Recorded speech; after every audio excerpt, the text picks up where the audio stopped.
Good morning. Morning. Morning. Well, I hope you guys got some rest last night. There will be no quick fire challenge. Because you're gonna need all the time you can spare to take on a Carolina classic. It's time to barbecue.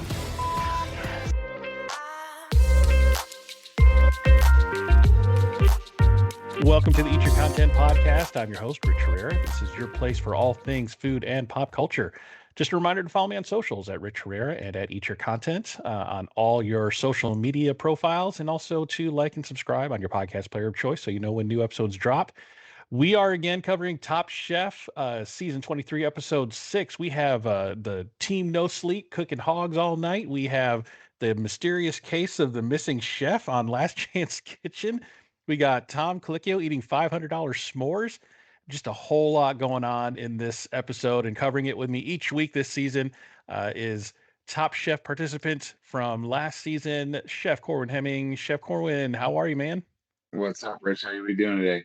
Pretty good. Looks like you got an earthquake going on at your house. The computer's shaking a bit there. Oh, sorry. It's sitting on like a pile of papers. Let me get that stable real quick. I'll stop touching it. No, it's good. I was like, ooh, everything. It's like an earthquake over there in DC. So a lot going on. There's no quick fire because this is the hotly anticipated barbecue episode. I mean, every year, perennial or annually, I'm always looking forward to Restaurant Wars. That's always my favorite episode. But with North Carolina being featured, or the Carolinas being featured, the South being featured, I knew they were going to have some sort of like all night whole hog barbecue going on, and I was really looking forward to this episode. I know you were too. Did it live up to expectations? Was it everything you hoped for and more? Was it a disappointment? What's your overall thoughts before we dive in? Nah, man, I think this episode lived up to it. I love barbecue. I grew up in Georgia, so barbecue is like, dear to my heart. My dad, he's a self-proclaimed pit master himself. So I was actually really excited. This is an episode that I think over any other episode I was most excited for when we're talking about the Carolinas. A lot to unpack here. I like the team split. There's a lot of juiciness going on here, but I like how they overall shot this. I love the fact that they gave them inspiration and took them to, two of the pit houses that are known in that area. They really dissected the difference between East and West style barbecue, the difference between the two sauces, one using ketchup, one using more vinegar based. So I think they nailed this episode spot on. Yeah, I mean, in the South, especially, other than SEC football, I don't think anything divides the South more than styles of barbecue. Yeah. So I was really looking forward to this episode. And every culture has some form of whole hog roasting. You think of, like, I'm Filipino, so I'm big into lechon, and especially like the glass shattering crispy skin. And Hawaii has Kahlua pork, but every culture has this. But there's something uniquely American about the way we do barbecue. I don't know what it is. I don't know if it's just the regional differences that make it America, so to speak. But what is it about barbecue that just is so Americana about that form of cooking?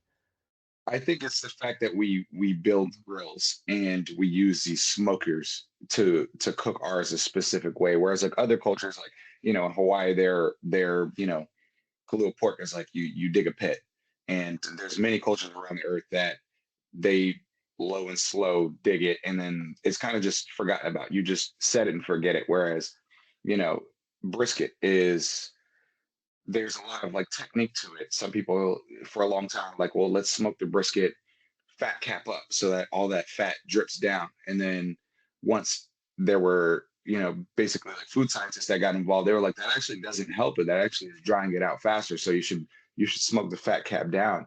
And then it just opened up all these like different waves of like thinking when it comes to like American style barbecue. But yeah, and I think really regionally everybody does their thing. It's not like, oh, we're Filipino, everybody does lechon.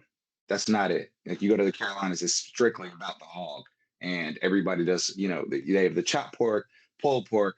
It's different, but it's all the same. And then they have their barbecue sauces. We take it another level here in Americas, where barbecue sauce determines the regions. You've got St. Louis style, you've got Kansas City, you've got Texas, you've got the South, and then that's a whole different Georgia, Florida, South Carolina, Alabama, Tennessee.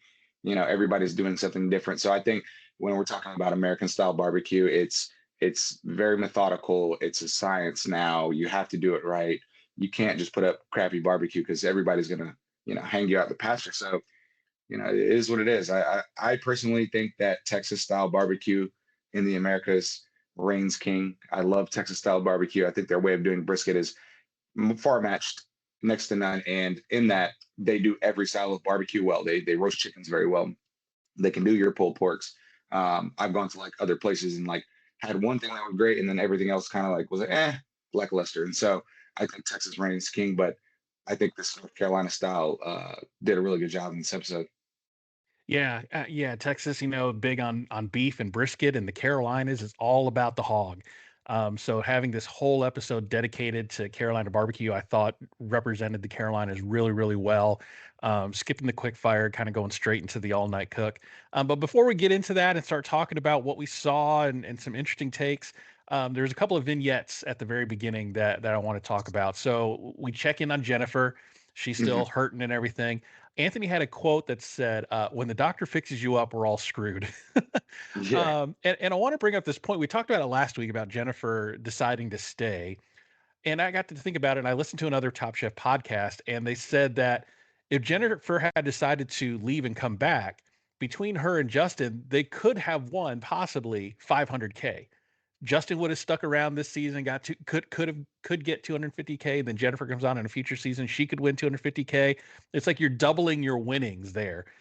So another reason that I think maybe she should have retreated to live another day, but to fight another day. But good on her for sticking around, and she's doing fairly well. In Hmm. terms of cooking and being in the middle, not quite at the top, but not near the bottom. So she's doing really well. What do you think about Anthony's statement? I mean, I think he's right. I think if she was at full strength, I think we'd probably can see her more at the top because she's doing really well with one arm. Yeah, she's hanging in there, man. I applauded it. Everybody said she should have bowed out. I said the opposite. I'm like, these are the moments where you're gonna look back on and be like, I'm glad I stuck into it. Top Chef is a once in a lifetime thing. I know they guaranteed her another spot, but let's say they guarantee her another spot. And she's like, actually, I don't want to do it again. Like taking this time off and being away from your family, friends, and like living that Top Chef lifestyle is not easy. And so, maybe they would have gave her another slot and she would have turned it down potentially and been like, that's a regret of mine. I applaud her for sticking in it. We see it across sports. We see it in all these types of industries where people really push themselves past the limits of they thought they couldn't go to. And she's doing well. And not only that, this is an episode that reflected her very well. She is from the South. She has a very thick Southern accent, and she was like super excited to cook this style. So now this could trend in her favor, and she could be honestly winning competitions as more people get knocked out. We talked about this in previous episodes. The competition is getting slimmer and slimmer, so now your pocket of shining gets bigger. So let's say she heats up late. We've seen it. We saw it on my season. Massimo heated up late. Tristan took on a role and like on the latter half and the back half and really just ran with it. And so for some people, that's in their favor. They existed in the middle, kind of made their mistakes early on, and then hopefully she gets past this little injury. She didn't have her sling on camera, so maybe she was taking it off. Maybe she's feeling a little better. She can cook the way she wants to cook. Yeah, I will say her movement seems to be improving. Like she wasn't in a sling. She's getting rest when she can. And she's doing the challenges within her limitations. I saw her kneading dough in this Hmm. one, so that tells me her shoulder's got to be feeling a little bit better. So yeah, who knows? Maybe she'll make a back end run as she gets better. Another vignette. Speaking of Anthony, that I thought was really funny. Him, Anthony, and Lawrence uniting as nerds about Warhammer Nerding out. 40,000. That Yes. was hilarious. There's a section in there where they're talking like, so which class do you like? And half the audience probably checked out when they were Hmm. watching that one. But it's always fun when you are, when you're away from your family. I'm sure you can attest to this. You're away from your family for a month, 2 months at a time, and you bond with with your fellow contestants over something other than cooking. Did you find that in your season with you or others that you saw? Yeah. I had no idea what this game was or this thing was when they were nerding out over it. But I also have a couple things that I'm really nerdy about that I care about too, that your average person would be like, oh, that's some nerdy stuff. So I get it, bro. And like you said, they're bonding. They're gonna build this friendship that transcends past the end of the season. On my season specifically, there was three people that I would say I bonded with in like a weird way that I didn't think. Me and Shawai literally talking movie quotes, and like we were just cracking each other up the whole time. Like, cause he would say things and I would be the only one laughing because I'm like, I also say that quote from that movie, Tropic Thunder, Rush Hour. Like we were constantly just like throwing off movie quotes, constantly from like old school movies that I thought was hilarious. And me and Vinny, we would just like sit in each other's like rooms late night and like smack like old school like pizza rolls, or like, we'd make dumplings for each other and just sit there and like just chat about like, the competition and like where we're at in life, and what happened past us working together. And so me and Vinny, we would bond over like late night fat boy foods, as I call them. And then who was the third person that I would say I bonded with randomly? Me and Massimo were actually next door roommates, so we would get up and like have tea in the morning together, like randomly. Like he would come knock on my door. I'm like, hey man, were you up? And I'm like, yeah, I'm just in here sharpening my knives. He's like, you want to have a tea? Come on in. So me and Massimo would like sit and chat, and then as a group, I think we also did a lot together. We would like plan strategic, like, hey guys, if we have a day off tomorrow, we're gonna plan a movie night, and we would like watch a movie. And what movie was that? We came up with this one movie where Bullet Train. It was Bullet Train. We watched Bullet Train, and I didn't think that that movie was going to be funny, and it was hilarious. And then we started throwing around nicknames. So like me and Vinny became like Tangerine and Lemon. You know what I mean? So like there was like a couple pockets of us just like bonding as a group. That like, we decided to like, jokes came out of it, or like, nicknames came out of it, something. But that's Top Chef in a nutshell, man. You find somebody that you're like super cool with, and you're like, man, when we get eliminated, this is gonna suck. But if hopefully we make it a little far and we keep this little nickname going. But yeah, man, it's all for the love of the game. That's fun. That's fun. So when you get Mm. eliminated, do you still stay in the same hotel or are you sequestered somewhere else? They sequester you somewhere else, but that didn't stop us. That did not stop us, man. Tristan and Vinny were like passing me notes from like through producers, and like, so like you'd be sitting there and be like, Tristan wanted me to give you this, and he would be like, it would be like a joke. Like we had nicknames for each other, and it just kept going. And you didn't want to be the guy to like be the brunt of the joke. And so like the fact that like the production team got in on it, and they're like now dogging on you, I'm like, oh man, I lost. I wasn't even thinking like that. So I'm like, yeah, it was cool. We still found ways to like communicate with each other, and it was funny. It created some funny moments that like I still remember to this day. That's fun. That's fun. Well, let's jump right into the barbecue showdown. So they're in the Top Chef kitchen. They introduce the guest judge. It's Sam Hmm. Jones. He's a fourth Hmm. generation pitmaster there in the Carolinas, and they break down a little bit of how Carolina's barbecue is. So it's Hmm. Eastern and Western styles. So the Eastern style is known for kind of a tangier, lighter flavor, and the Western style offers more of a slightly sweeter ketchup based type sauce. So it's more sauce based than cook based. They both cook their hogs similarly, but it's the sauces that define the region. So I Hmm. thought that was really interesting, and we got a little bit of both in this cook, which I thought was really neat to see. As they learned about cooking, there were some that didn't know a whole lot, and there was some like Seeger that was, talking a big game about barbecuing. I Hmm. do love that they cut to a lot of his confessionals and talk about how he knows all about cooking, and I'm like, yeah, kids, that's what we call foreshadowing. Is when he's talking a big game, and I'm like, yeah, I think Seeger's going to be in trouble on this one. But yeah, so they broke that down, and then the challenge was in two teams of five. They're going to compete in a head-to-head barbecue kind of tournament. So they divide everybody up in two teams of five, and there's 5 rounds: shoulder, loin, belly, ham, and chopped. So Hmm. each chef is responsible for a part of the pig, or a dish featuring that part of the pig, and then they go head to head. So the way they divided things up, I thought was really interesting. So Anthony won the last elimination challenge, so he got an advantage by being a captain. And his advantage was he got to choose the other captain. So he chose Justin. And I thought it was really interesting when he picked Justin, because he knew that Justin was going to pick his wife first. That kind of gives Anthony two first round draft picks. That was Hmm. some smart gamesmanship. Would you agree? Yeah, 100%. Anthony came into it with a game plan and executed. And like when you're in a Top Chef kitchen, these decisions happen quick. So it's like it's not a lot of time where you're like, oh well, like tomorrow I get to do this, or you're like plotting. Like it's not that. And I think he picked the winning team. To be honest, him picking um, his first pick was somebody who also didn't have like a ton of experience like in barbecue. I thought that that was ballsy. You know, Lawrence said it like he's like, I don't have a ton of experience in barbecue, but yet he still executed very well. And that to me was like, okay, your team obviously cooked the pig well and you executed your dish. Had his team not executed the pig well, would have been able to do that? I don't know. And so I think he just did a good job. Even despite having no experience in being a first round pick, he showed up. He was literally why you're like, that's my first round pick.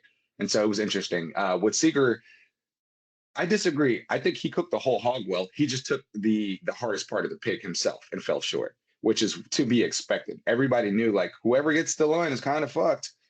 We knew that. Like we knew that. I personally, I've been saying it this whole season. Like I stay away from pork loin, man. I stay away from pork loin when it comes to competition cooking, just because people are. It's finicky. It's a finicky cut.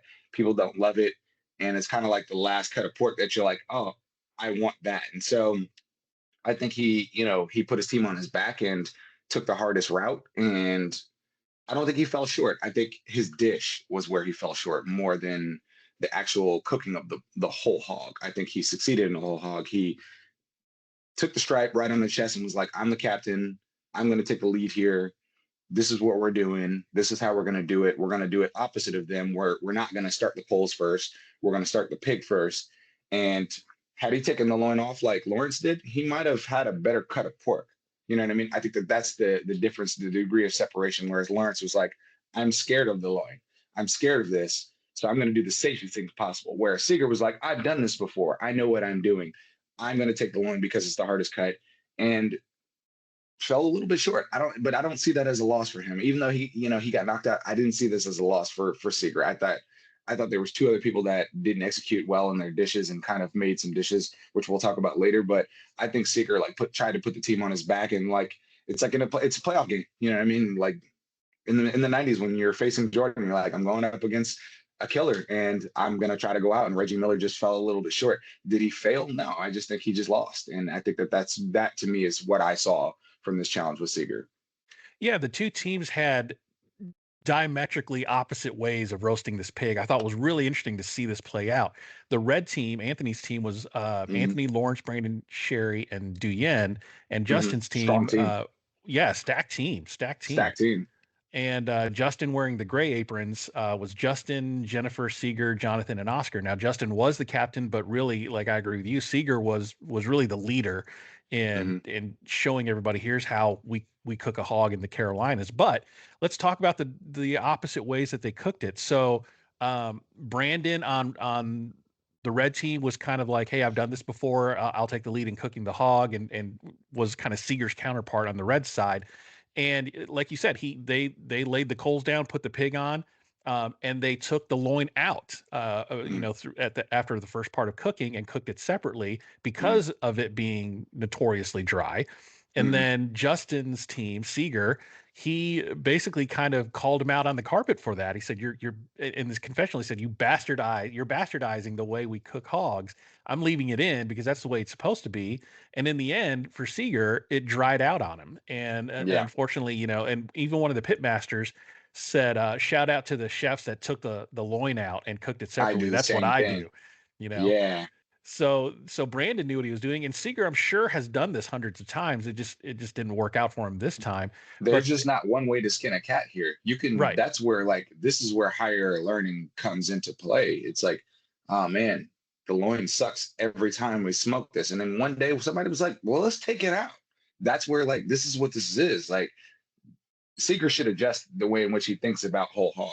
Just because you did it for one guy doesn't mean that that's how everybody does it, or that's not the best way. So now let's adopt some like higher learning into this. This is where like methodical cooking comes into play, and I respect it. Like just because everybody does it one way doesn't mean that there isn't room for improvement. yeah, I mean, Seeger was really his he was really offended. It really Hmm. offended his delicate sensibilities on cooking this Hmm. this whole hog the way that Brandon cut it out. Yeah, I mean, using the words like bastardizing. I mean, those are strong words when you're talking about he's not the right. I way mean, of cooking. had this been a shot 25 years ago, he might have been right. This is a new wave of cooking where chefs are like thinking past old school techniques and being like, let's update the techniques. I was listening to the twins on a podcast actually recently. I'm sorry to go off tangent, but they were talking about um beurre blancs. Traditionally, in every kitchen that I've ever worked in, we would throw the beurre blanc away at the end of the night. And he's like, why are we wasting that much money? Every kitchen that I've ever worked in, we throw the beurre blanc away. And up until me taking over, as a chef de cuisine in my current restaurant, I was like, let's not throw the beurre blanc away. Like, that's financially irresponsible. How about we make the beurre blanc base without the butter, and we reduce it just far enough to where, like, you have a little bit of wiggle room. And then every day we take a quart of beurre blanc and we heat up what we need for service and we season it, and then we mount in our butter. And then that way, what we use for service is our par, and we get close to using that, and then that's it. And there's ways to stabilize it. You can use xanthan gum waters, which we call pre-high, or like xanthan water, to stabilize it, so that, like, if the butter is fighting your reduction and it starts to break, you have a stabilizer that keeps it there. There's ways to do this to where you're not, like, it's not sacrificing flavor, and it's not and you're saving money at the end of the day for your restaurant. Like, these are the things that we need to start having conversations about as chefs, because this is the most costly time period we've ever seen in restaurants. This is the most expensive time period. Food costs is up, traveling costs are up. If you need to get something from another, import costs are up. Like, coming through, we're seeing tariff wars spike things. This war in Iran is spiking up oil prices, which is driving up things coming from other countries. So, like, this is the most expensive we've ever seen cooking in a professional restaurant environment. So we need to get creative in how we approach saving money and cutting costs without sacrificing the end product. And this is like one of them. Like, this is higher learning. This is why we think and have conversations. Right. I think Seeger just kind of got stuck in the way that he's always cooked hog, Yep. and is and taking the loin out has never crossed his mind Mhm. to do that, because, for some, as we talked about, barbecue is big in the South. It's a religion in the South. Yep. And for him to say, this is how you do it, it's his religion in cooking it. And I think he, you know, took it as an offense, of the Mhm. way that Brandon did. Is like, I cook for tradition. I think he said something like, I cook for tradition. I'm not. I don't necessarily want to cook this to win in that sense. He's like, I want to keep the tradition, and I'm not going to There's both. take that loin out. You Yeah, got to do both. I mean, it's Top Chef, man. That's Yeah. you know the rules, and as long as you Mhm. know the rules, then you know where you can break them in terms of Mhm. cooking technique, right? Like you were saying with your beurre blanc sauce, the traditional way is doing it this way, but to save costs and everything, let's do it this way, and it comes out the same at the end. And Mhm. that's what, I think Seeger failed to embrace in this challenge is, oh man, maybe we should do that, because the loin is notoriously, and it cooks at a different speed than the rest of the pig. And you cook Yep. it too long, it's obviously going to dry out. And it just caught up with him. But um, overall, I thought the challenge was fun. You saw a lot of them playing cornhole. I mean, some of them were team no sleep. Props to Seeger for his work ethic and saying, "Y'all go take a nap. I'm going to go babysit this thing," and he stayed up all night Mhm. and took care of the pig. Others were playing cornhole, and then Tom comes in, and there was no quick fire challenge, so he challenges everybody to a s'mores off. But Anthony and Oscar, or was it no? Anthony and Justin didn't participate. What did we think of s'mores? I like s'mores. I can probably only eat one because it's just nothing but sugar, and it's like really, really sweet. I can't imagine eating however many it was that he ate, what, 10 or whatever, 10 s'mores, even if it's one bite each. That's like way too much. But what did we think of the s'mores? Top Chef is always going to find a way to throw like a curveball at you. I like the fact that Tom was like, "Hey, like, you guys want to do s'mores off," and didn't say anything else, and then was like, "Hey, you want some money?" You know what I mean? Like, that's great. Love it. And Oscar won, what was it? $500? Yep, yep. Yeah. I like that, bro. $500 goes a long way for some beers, later on down the road when that check clears. So it's like, it was all for the fun of it. Tom is all about the fun of Top Chef, and he'll find his moments, like, as we saw in Last Chef's Kitchen. That's where he's like, all right, we're gonna do something different here and have fun with it. Um, I personally can only eat like one, maybe two, but I love doing s'mores. Like, if get me a reason to light a fire pit, like, I'm gonna do it. Like, I like lighting fire, so Yeah. sure, I loved it. Speaking of prize money, I forgot to mention this. Part of the challenge is, because there's no quick fire, there's still some cash. Mhm. 25,000 is up for grabs. So as they go through these 5 rounds of head-to-head competition, the winner of each round gets 5K, and then the overall winning team gets 2% extra, which is $500 each. And if I Mm. hear active cash credit card from Wells Fargo one more One more time, time. I am going to lose it. Look, I get it. You got to pay the bills, but my God, man, Yeah. stop. Like we heard it once, we get it. And I'm just like, It's like can we every episode. every episode? I get that it's the main sponsor, but dang. And Hey because man, of these the active cash credit card, we're going to give you $500 for your s'more. I'm like, all right, stop. they want to get paid, man. Top shout out to the Top Chef team for securing the bands, securing the check, securing the bag. They're like, we're gonna do this every episode, guys. And somebody's gonna say it every episode, and we're gonna keep this future sponsorship for the next season of Top Chef because we said it every episode. Hey, look, man, somebody's got to do it because I won money on my season, man. I when that check cleared, man, you couldn't tell me nothing. But I was dancing with my bank account, and then I paid bills, and so then the next day was like back to regular life. But nonetheless, it's a part of it, man. Like there's people that literally go on Top Chef, don't win a single dollar. They literally go on it like there's chefs that will literally win the immunity challenge multiple times and never win a quick fire. There's people there that exist for the whole shebang. And like I didn't win a single dollar. Like all you got out of it was like the hat, the TV, the Instagram post. I'm like, I'm here to win some money too. So if I'm not winning like the Top Chef grand prize, I better leave here with. I'm leaving here with something.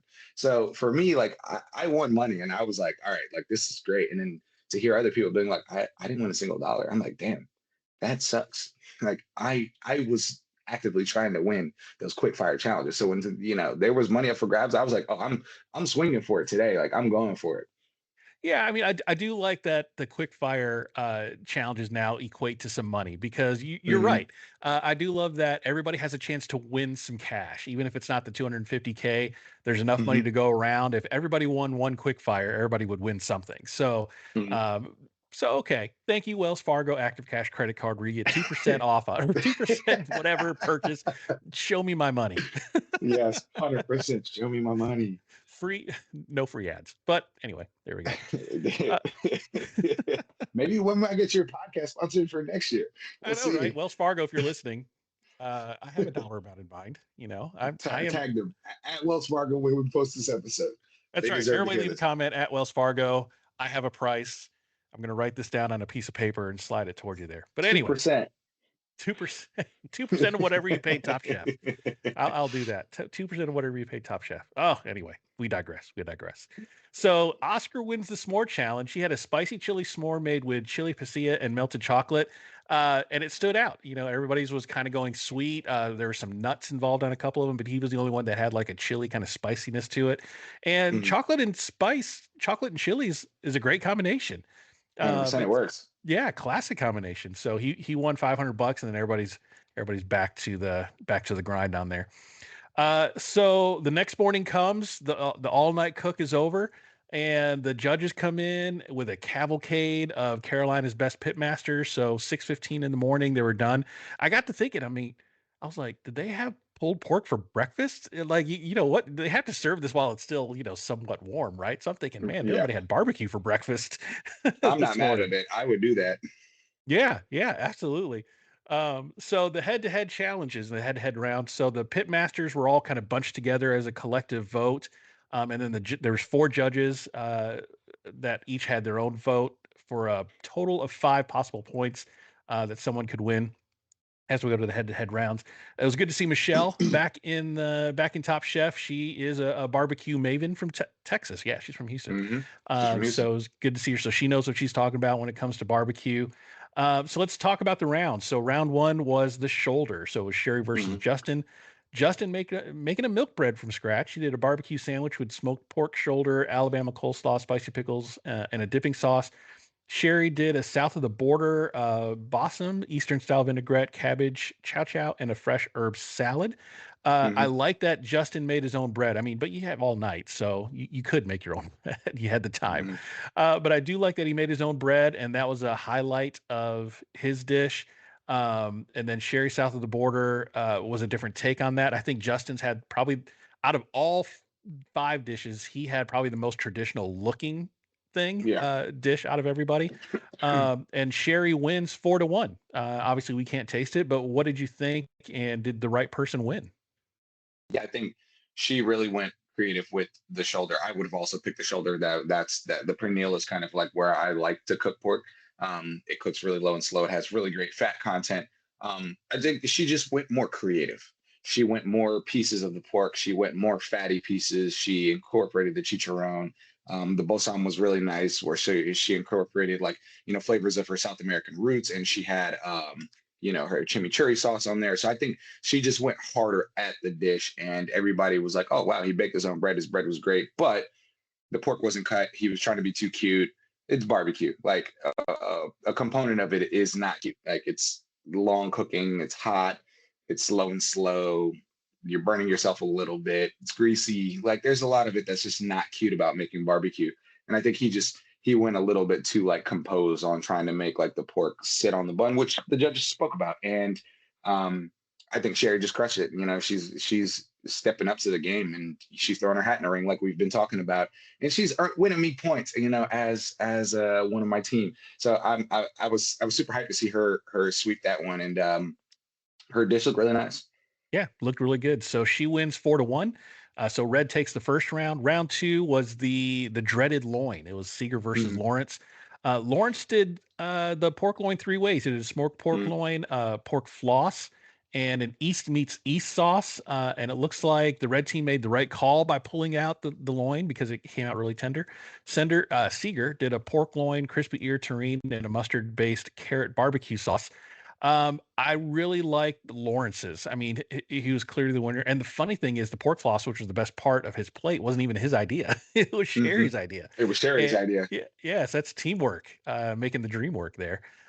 So Lawrence wins in a 5-0 sweep. The judges liked the variety of his dish, and they found Seeger's pork to be dry. Mhm. So let's talk about this a little bit. So we talked about Seeger's insistence on not cutting out the pork loin out of the whole hog, and it come back to bite him because it overcooked. Yeah. What do we think here?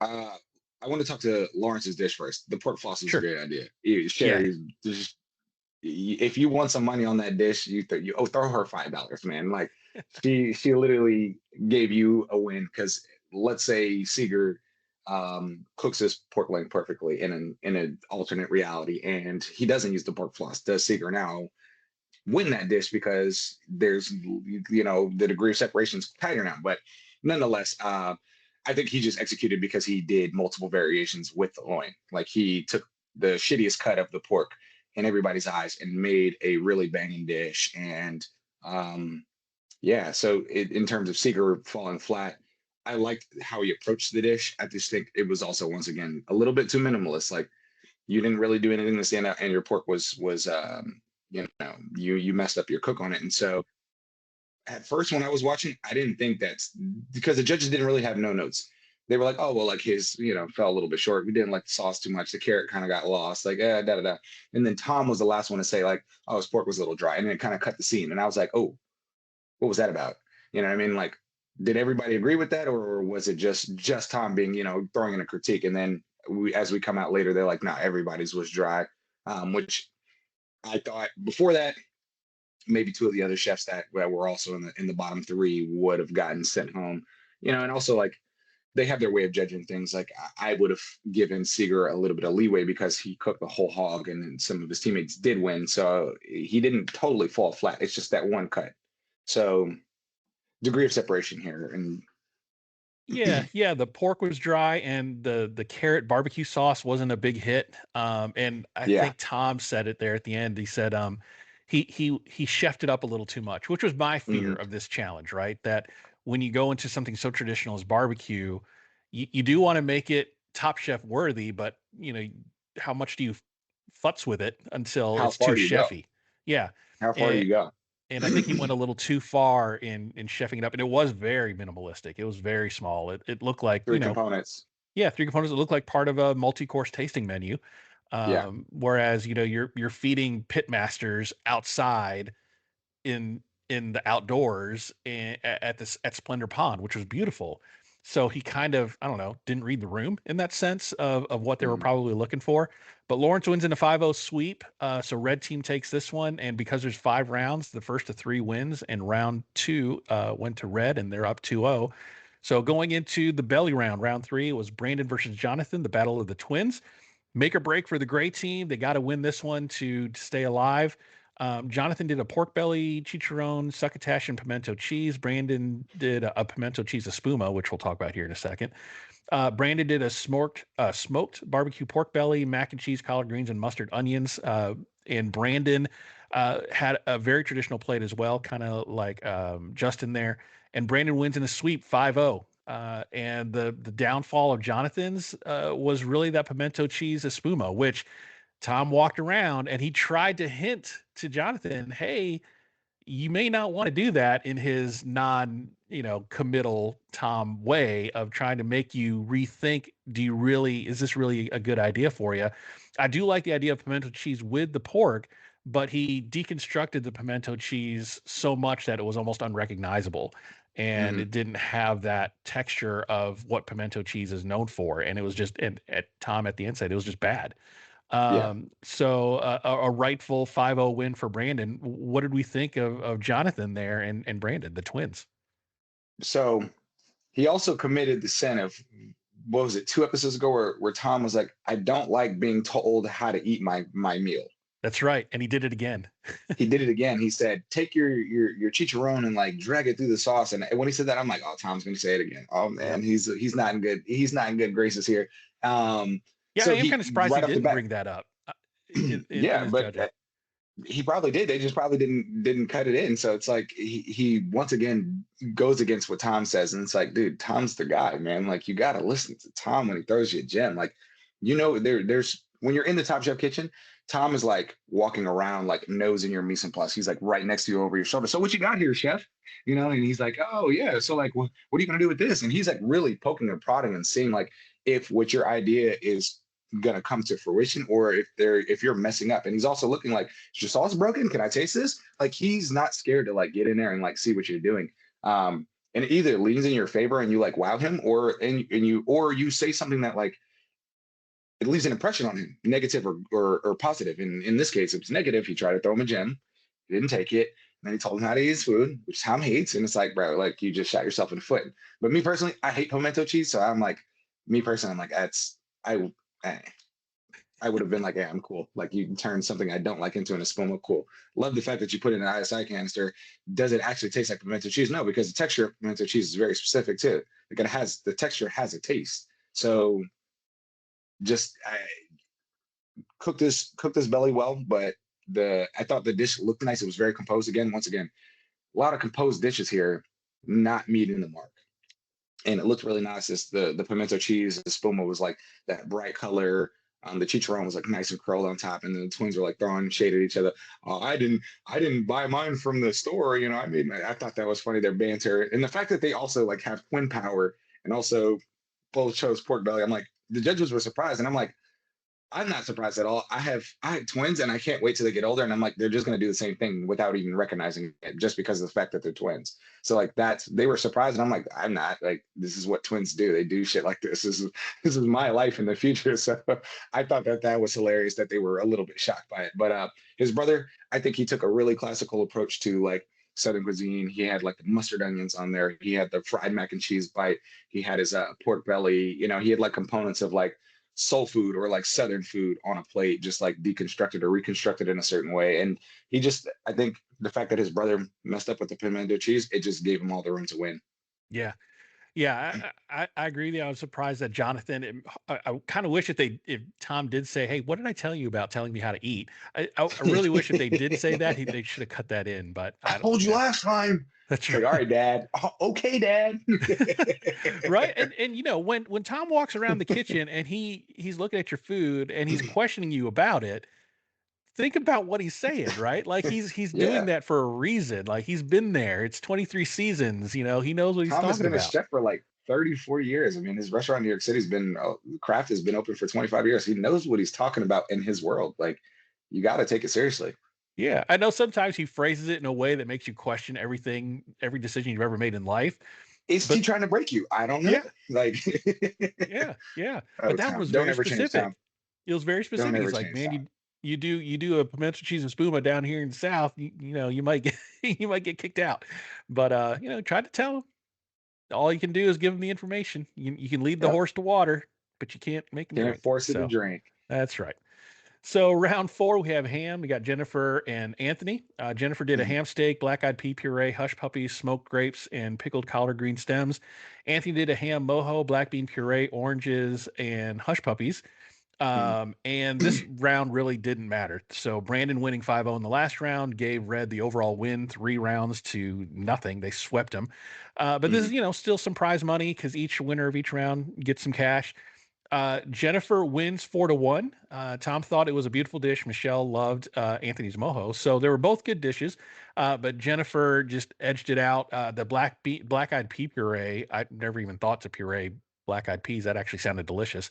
And her hush puppies look good. So smoked grapes, I thought was a really interesting choice on Yeah. this dish. And I think that's probably what got her the win. It was unexpected and it tasted good.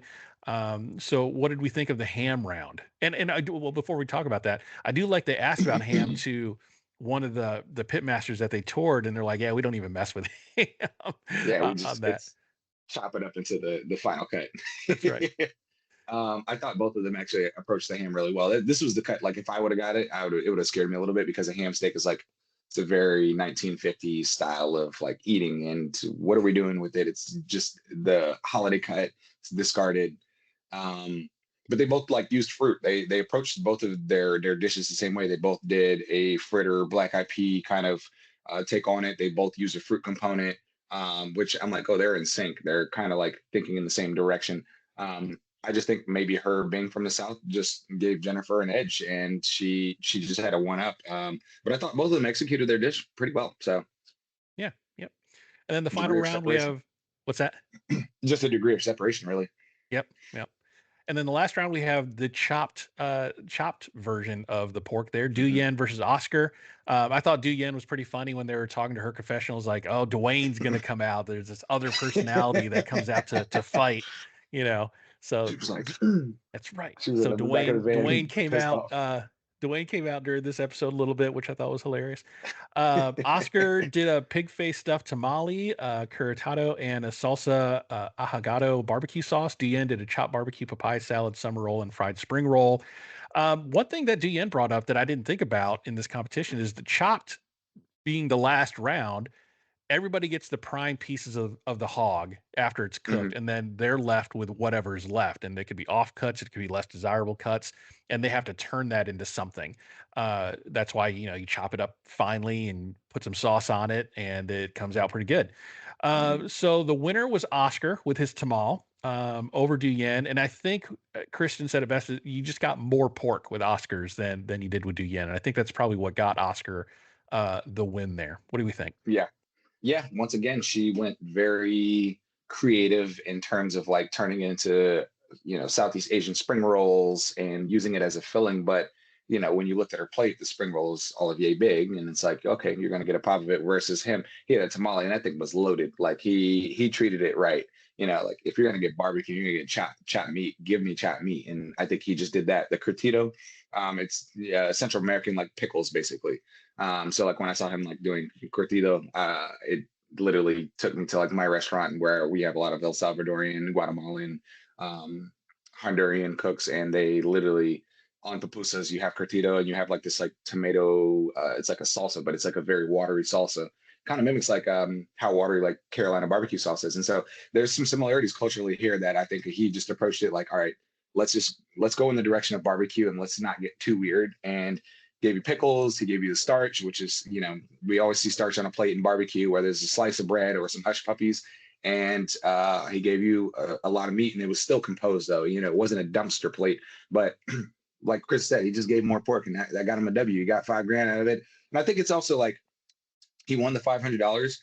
And I think at the beginning of the episode, all the chefs were talking about like this is every cook is a fresh, clean slate. Like the judges aren't holding your bad cooks from 2 episodes against you. So like you get to just come with a new idea and pick yourself up and be like, all right, like I'm in a good mood today. I got to let that last cooks be water under the bridge. And I think Oscar really rose to the occasion. You know, we've seen him kind of like doing this, and that's Top Chef. I know exactly where he's at.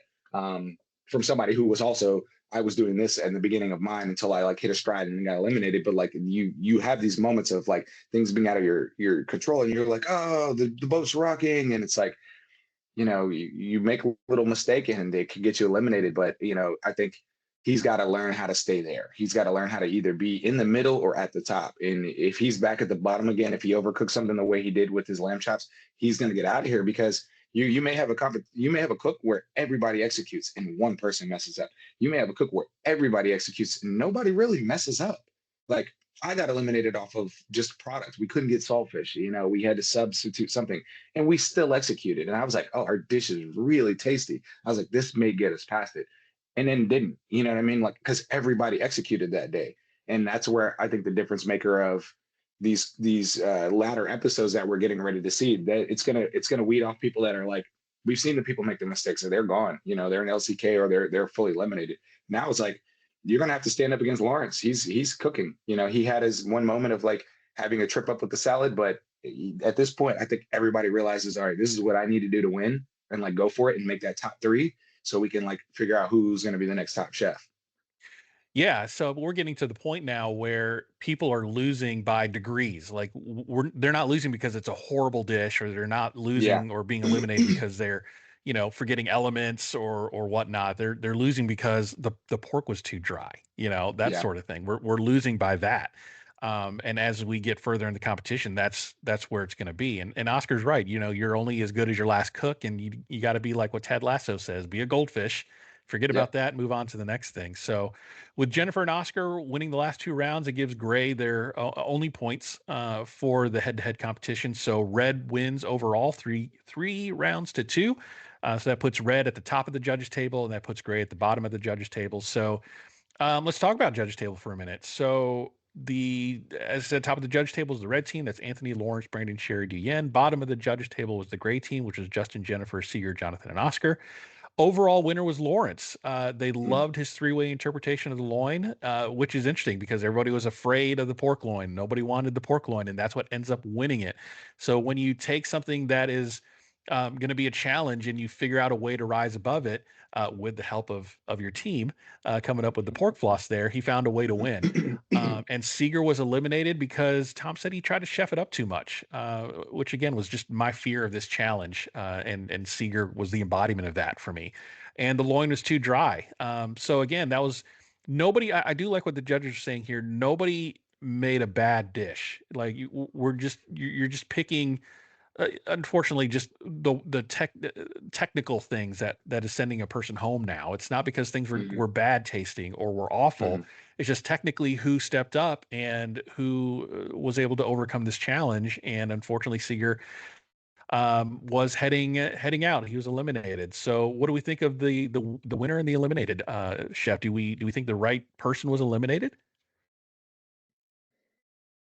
Now, Mm, I was convinced Brandon was going home. When I watched it, I was like, yeah, he gave his pork, but nobody liked his dish. He got swept.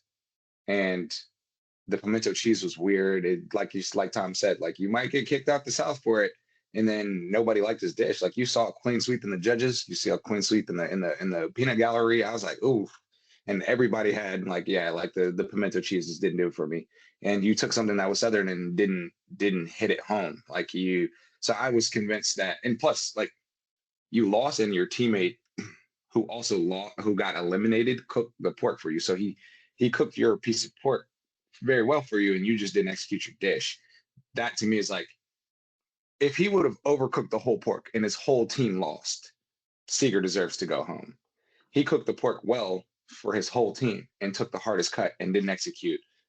It sucks because I'm like, well, how bad was his dish? How bad were those three components in comparison to the other two? You know, was the milk bread that he made not good? Was the espuma that bad? Like what in comparison to the carrot, because they loved his pig ear terrine. So I'm like, he got really creative and gave you a component of it and was the only person to use the pig ears. Like he just didn't chop it up and throw it in. I think there's the level of it. It's like, is that the person that goes home?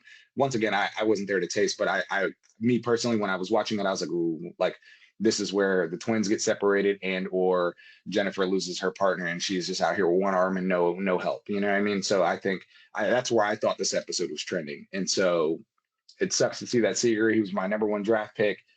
He was having a good couple string of wins together, and he got knocked out. And so that's where I'm like, ah, man, this is gonna hurt me in points. But yeah, I hate to see him. So I'm really trying to figure out what's going on at LCK.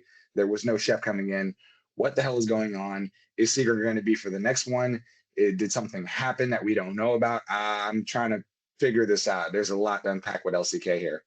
Yeah, let's jump right into LCK because Yeah. they kind of open up the shot with some of the crew members walking around looking with a sense of urgency, and Rhoda's kind of standing there by herself. And then Tom comes in and explains something unusual happened during the competition. So no chef is walking through the LCK doors tonight. Seager's nowhere to be found. Tom said that'll be explained next week. So let's start speculating. What happened? Did Seager rage quit? Did staying up all night babysitting the hog wear him out so that he felt like he couldn't compete? Or did something personal happen where he just had to leave for some personal stuff going on at home? What do you think happened here? I'm hoping it was something that's like in his favor. You don't want to see somebody like rage bait and quit on the thing that's changing your life. Like I'm hoping it's something it's in his favor. I don't want it to be like, oh, like he felt like he got dealt a short hand when he cooked the hog and executed technically. Um, just because the loin was dry and he was like, that's not how you do it. Like if he's behind the scenes being like, that's cheating. They took the loin out and I lost. Like I hope it's not that. Let's not even go to that, because I think he has to have good character. Like I'm leaning on him, in his favor, but we don't know. So well, I can't wait for next week. Like I'm gonna skip the Time Chef episode. I think I'm gonna watch LCK first and then go back to figure it out. So I don't know, man. This is not a good look. Like, but Tom figured it out. We've seen this happen before, so I'm not surprised. Like on my season, that guy just quit in the middle of the season. So or in the middle of like the cook, like he was just like, yeah, I'm not doing this. Like I'm done. And we're like, Tom's like, what are we doing? Like we got an episode to make here, man. Like you're just gonna quit. You're just gonna quit, and you're just gonna go. That's how you applied for this. You wanted to do it, so you thought, and then you just give up because it wasn't what you thought. Like that's crazy. Like that's just a waste of time. That's a waste of other people's time. So I'm hoping it's not that. Yeah, in your season, they kind of did another Sue On type thing where they had two Yeah, people coming in from Last Chance Kitchen, and I can't even remember their names, but they had an yeah. Asian lady and another guy. The Asian lady was great. She was funny. She was quirky. I wish she would have made it through. But yeah, you're talking about the guy that started in LCK and then like I don't know his second cook in, he was like, I'm out. This is not what I wanted to come on Top Chef to do. And I was like, Mhm. dude, what a waste. What a Yeah, waste of a man. space for You took somebody us that could have wanted it. exactly, man. Somebody would have came in there and been like, I'm trying to like go get into this. Like, oh man, that was whack. I hope it's not that, man. Yeah, I don't know. I mean, I did do some Googling after I saw that. I mean, after I watched LCK, I immediately Googled what happened to Seager on LCK. And there's some Redditors out there that are like, oh, he rage quit because if you look at episodes 4 and 5, you can see his demeanor kind of shifted and changed, and he was really unhappy about being eliminated. So I think he rage quit. So who knows? We're going to find out next week. I'm sure it's going to be some PR legal approved statement that gives us absolutely no answers, but he's gone. Apparently, he is not coming back. He has been what I lovingly call David Murphy'd off the show, because if we all remember David Murphy from season 21. He was gone in the first round and then never showed up again. He was Thanos snapped out of existence and nobody knows what happened. Was that season 21? Yeah, it was 21. Yeah, yeah. I Yeah, remember that. Yeah, he came in like weird energy. He was like talking shit on Tom being yeah. bald or like wearing a hat or something. And like Tom was like, what's wrong with this guy? And then literally, yeah. I heard some stories about what the truth is there, and that I don't know if it's the truth. So I'm not gonna touch on it. But yeah, got David Murphy, got him out of here. So Yeah, yeah. he insulted Tom's hat, and next thing he was gone. So who knows? Yeah, Tom's like, yeah, get this guy the fuck out of here. But the show must go on, as they say. Yes. So it seems like they came up with this. Like the challenge was probably was obviously already set, but the format of it, they had to do it on the fly. It really looked like they made it up like right at that moment when they started filming. So Rhoda, nobody's going home. So this is just a fun challenge for money now. Mhm. And Tom's like, well, you got to compete against somebody. So he says, hey, Nana, Brittany, y'all want to win some money? You're not going back. Let's not mistake what's happening here. You're still out, but you can win some cash. So of course, Nana and Brittany's like, man, I'll do it. I'll make a $5,000 dish or sure. Mhm. And so that and Rhoda's like, I got nothing to lose. I'm not going to go home.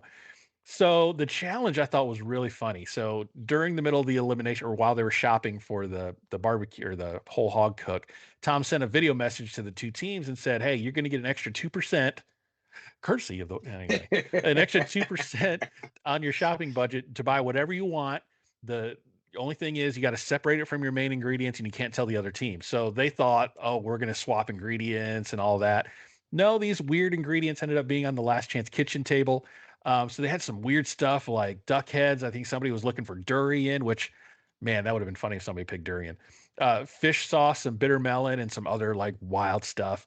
And the challenge was to make a dish with those ingredients. So the competitors, Rhoda, Nana, and Brittany, had to pick two ingredients out of that table, and then Tom chose two more that they had to add to it. So Rhoda picked salted plum and fish sauce. Nana picked fried fish and peanuts, or fried fish with peanuts and coriander, and Brittany picked Korean melon and a shrimp and crab boil concentrate. It's the liquid that you pour in a shrimp crab boil. It's ultra Guy with concentrated. red number 40 looks Yeah, like Mountain Dew Code Red. that's right. And then Tom chose two extra ingredients that they had to incorporate: duck heads and Vietnamese eggplant. I knew nobody was going to pick the duck head, and if nobody did, then he was going to do it because that was just wild looking to see that 20 duck head. minutes, 20 minutes with duck heads. Like, what are we doing? That was you're Tom, you're a cruel guy for that. 20 minutes with a duck 20 head. minutes. I'm like, bro. And Brittany had a good idea. She's like, "Oh, I've cooked duck tongue before," and she pries that thing open, reaches in. She's like, "Damn it, there's no tongue." Yeah. Now I got to completely pivot and think of something else. So let's talk about the dishes here. Rhoda did a miso style soup with shiitake mushrooms and tofu. She said it was too sweet, so she grabs the fish sauce. Did you see how much fish sauce she poured on that thing? Glug, glug, glug, glug, glug. I'm I'm like, like, oh, girl, brother. a little goes a long way with the fish sauce. Yeah, man.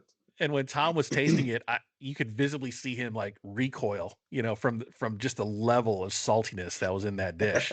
I was like, "Whoo!" I saw her pouring that fish sauce. I'm like, "Oh my lord, somebody's not going to have a good day with that. Somebody needs to get the blood pressure cuff on standby." Nana made a fried green tomato with coconut peanut sauce. Tom loved the texture of the nuts, had a lot of flavor, and the fried green tomatoes were cooked nice.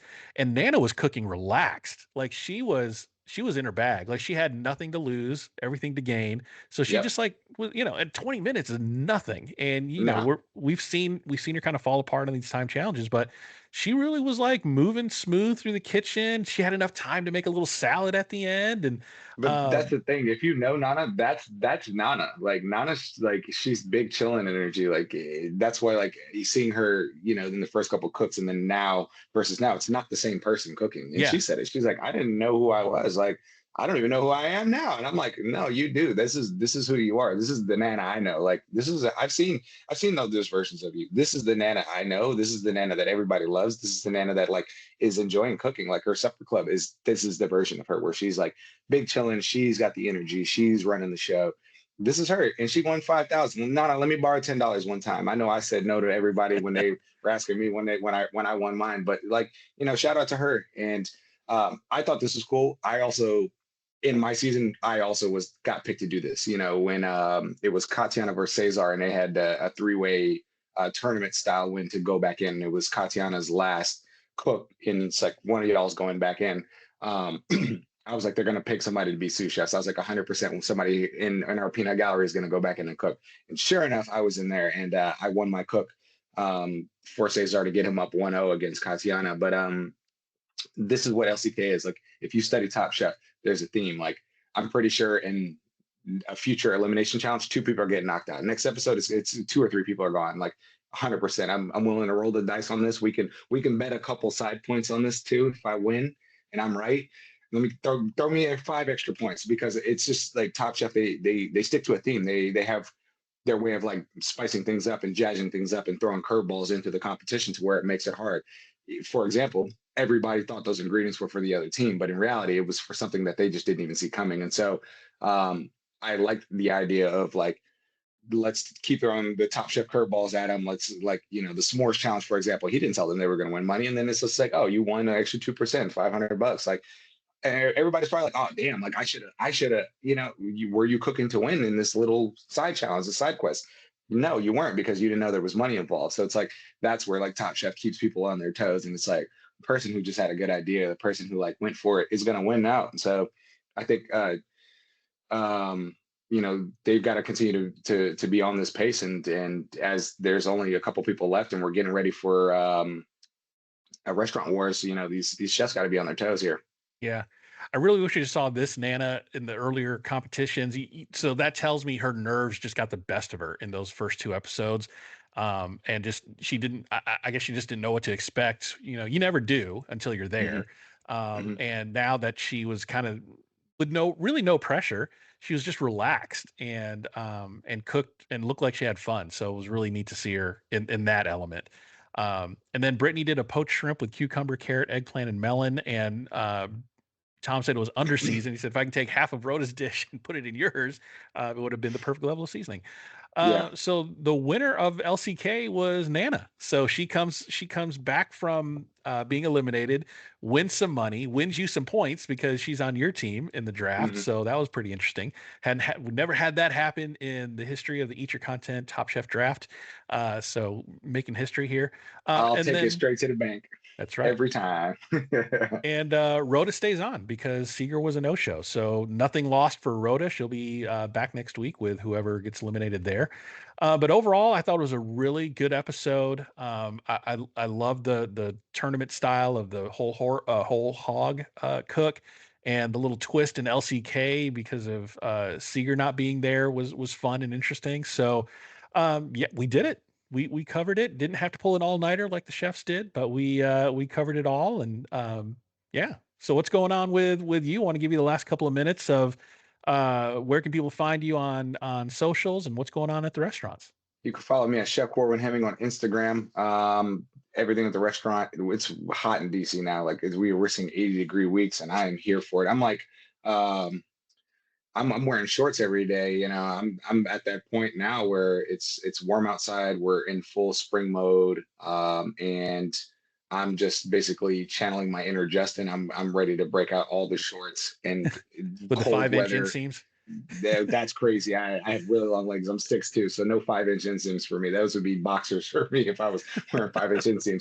But at the restaurant, we're nominated for Best New Restaurant in the Rammies, so we are finalists in that list. And I'm really excited. We talked about this last episode. The other chefs that are in their restaurants that are in that list. It's 2 other Top Chef alum. So I'm really proud of all the people that are up there, and the team that at Isla, and all the work we're doing with us. Super proud of everything. It's like when you put in the hard work, proof is in the pudding. We're not doing this to win awards. We're doing this to like put out the best product possible, and proof is in the pudding. So yeah, I'm just at the restaurant cooking.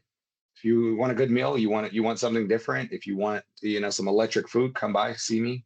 Step up to the past, tell me you're a fan of Top Chef. I'll shake hands, kiss babies, take a picture with you. So it's fun.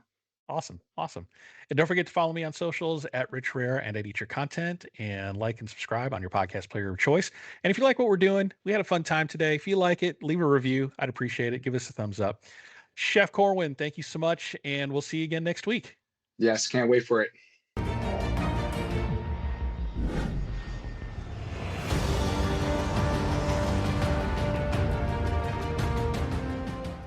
Thanks for listening to Eat Your Content.